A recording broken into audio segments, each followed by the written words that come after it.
ಇವತ್ತಿನ ಕಾಲಕ್ಕೆ ನಮ್ಮವರೇ ನಮ್ಮ ಸರ್ಕಾರದಲ್ಲಿ ನಮ್ಮ ಬಡಜನಕ್ಕೆ, ಜನಸಾಮಾನ್ಯರಿಗೆ, ರೈತರಿಗೆ, ನಮ್ಮ ದೇವಸ್ಥಾನಗಳಿಗೆ, ನಮ್ಮ ಮಠಗಳಿಗೆ ಅನ್ಯಾಯ ನಡೀತಾ ಇದೆ ಅಂದ್ರೆ ನಾವು ಮತ್ತೆ ಸುಮ್ಮನೆ ಕೂತಿದ್ರೆ ಮತ್ತೆ ಅದೇ ಇತಿಹಾಸ ನಾವು ರಿಪೀಟ್ ಮಾಡಿ ನೋಡ್ಬೇಕಾಗಿ ಬರುತ್ತೆ.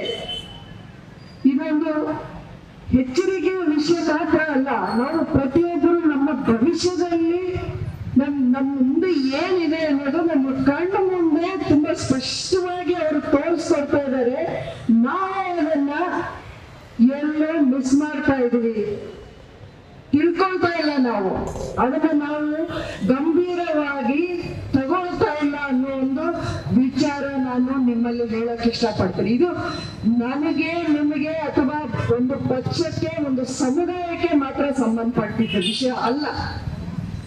ಇವತ್ತಿನ ದಿನ ಈ ವಿಷಯವನ್ನು ನಾವು ಏನಾದ್ರೂ ಗಂಭೀರವಾಗಿ ಪರಿಗಣಿಸದೆ ಹೋದ್ರೆ, ನಾವು ಇದನ್ನ ನೆಗ್ಲೆಕ್ಟ್ ಮಾಡಿ ಇಗ್ನೋರ್ ಮಾಡುವಂತ ವಿಷಯ ಮಾಡಿದ್ರೆ ಮುಂದಕ್ಕೆ ನಮ್ಗೆ ಯಾವ ರೀತಿ ಅಪಾಯ ಇದೆ ಅನ್ನೋದನ್ನ ಮಾತುಗಳಲ್ಲಿ ಹೇಳಕ್ ಬರಲ್ಲ.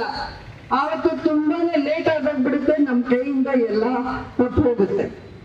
ಇವತ್ತಿನ ದಿನ ಒಬ್ಬರ ಜಮೀನು, ಒಬ್ಬ ಬೋರ್ಡ್ ಅನ್ನೋದು ಒಂದು ಸಂಸ್ಥೆ, ಅದು ಆ ಸಂಸ್ಥೆಯ ವಿರುದ್ಧ ನಾವು ಅವರು ಬಂದು ಈಗ ಆಸ್ತಿ ನಮಗ್ ಸೇರಿದ್ದು, ಈ ಸರ್ಕಾರ ನಮಗ್ ಕೊಟ್ಟಿದ್ದು, ಅಥವಾ ಇದು ನಮ್ಮ ಹೆಸರಲ್ಲಿದೆ ಅಂತ ನಾವು ರಿಜಿಸ್ಟರ್ ಮಾಡ್ಕೊಳ್ತೀವಿ ಅಂತ ಅವರಾಗಿ ಅವರು ಬರೋದಾದ್ರೆ, ಅದ್ರ ವಿರುದ್ಧ ನಮಗೆ ಕೋರ್ಟ್ಗೆ ಹೋಗೋ ಒಂದು ಅವಕಾಶವೂ ಇಲ್ಲ ಅಂತ ಹೇಳೋದಾದ್ರೆ ಮುಂದಿನ ದಿನಗಳಲ್ಲಿ ನಮ್ಮ ಪರಿಸ್ಥಿತಿ ಏನಾಗ್ಬೇಕು ಅನ್ನೋದು ನಾವು ಚೆನ್ನಾಗಿ ತಿಳ್ಕೋಬೇಕಾಗಿದೆ. ಇವತ್ತಿನ ದಿನ ಇದೆಲ್ಲ ಏನಕ್ಕೆ ನಡೀತಾ ಇದೆ?